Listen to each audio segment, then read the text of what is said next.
अस्सलाम वालेकुम। Hello friends, welcome to my channel Kokni foodies.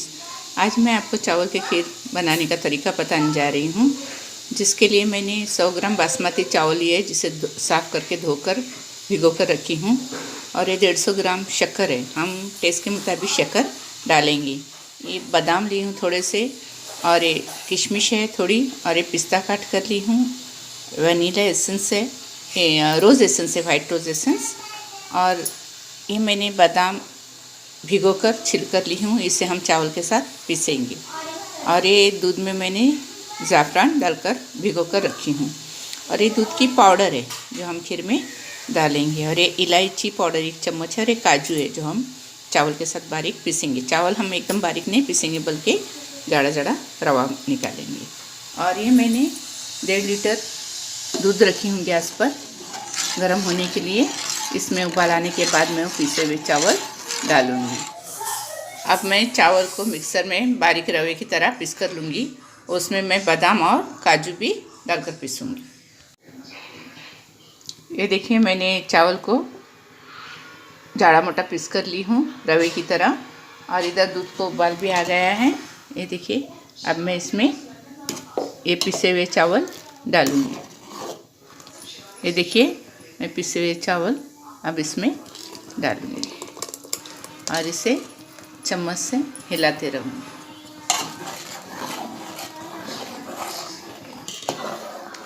ये देखिए, हम इसी तरह चम्मच हिलाते रहेंगे, चावल पकने तक इसे पकाएंगे। अब मैं इसमें शक्कर डाल रही हूँ।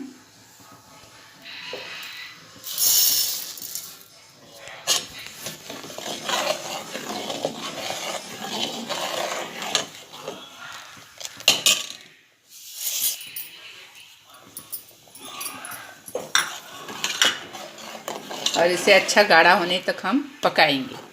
चावल अच्छे से गलने देंगे और गाढ़ा होने तक पकाएंगे।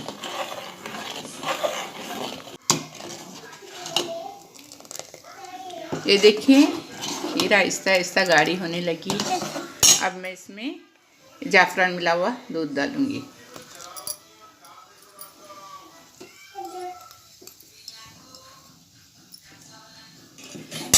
अब मैं इसमें इलायची पाउडर डालूँगी।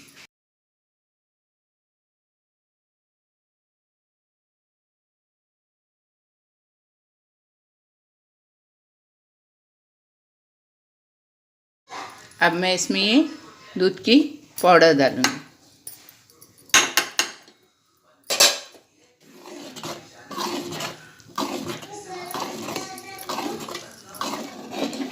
हमें इसे कंटिन्यू हिलाना है, नहीं तो गुठलियाँ तैयार होंगी। अभी देखिए अभी कितनी अच्छे से हो गई है। अगर गुठलियाँ होगी तो हम इसे ऐसे ही घोट घोट कर निकालेंगे। ये देखिए, खीर अच्छे से गाढ़ी हो गई है। इसे और थोड़ी हम गाढ़ी होने तक पकाएंगे। अब मैं इसमें ड्राई फ्रूट्स डाल रही हूँ। बादाम डाली, अब मैं पिस्ता डाल रही हूँ। और इसे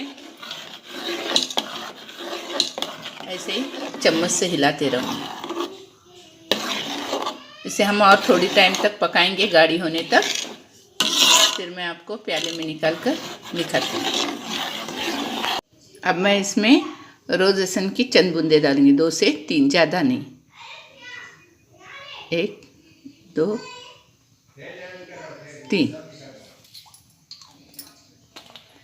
इलायची तो हमने डाली है, और रोज़ एसेंस की मैंने डाली हूँ। अब मैं आपको खीर प्याले में निकाल कर दिखाती हूँ। ये खीर अच्छे से हो गई है। इसे चाहिए तो आप और ज़्यादा भी गाढ़ी बना सकते हैं, और ये वैसे भी ठंडी होने के बाद गाढ़ी हो जाती हैं। आप चाहे तो इसे ठंडा होने के बाद फ्रिज में भी रख सकते हैं, जिससे ये और ज़्यादा गाढ़ी होगी। अब मैं आपको इसे प्याले में निकाल कर दिखाती हूँ। ये देखिए, हमारी खीर बन के तैयार हो गई है, और मैंने इसे प्याली में निकाली हूँ। इसे हम ठंडी करके भी खा सकते हैं, गर्म भी खा सकते हैं। इसकी बहुत ही अच्छी महक आ रही है, बहुत ही टेस्टी बनी है। इसे हम नाश्ते में पूरियों के साथ भी खा सकते हैं। हम गेहूं की पूरियां बनाकर एक खीर के साथ खा सकते हैं। बहुत ही अच्छा नाश्ता बन जाता है, खीर पूरी बोलते हैं। आप भी ऐसी खीर बनाइए और अपने घर वालों को खिलाइए। और प्लीज़ मेरे चैनल को लाइक कीजिए, शेयर कीजिए, सब्सक्राइब कीजिए। Thank you.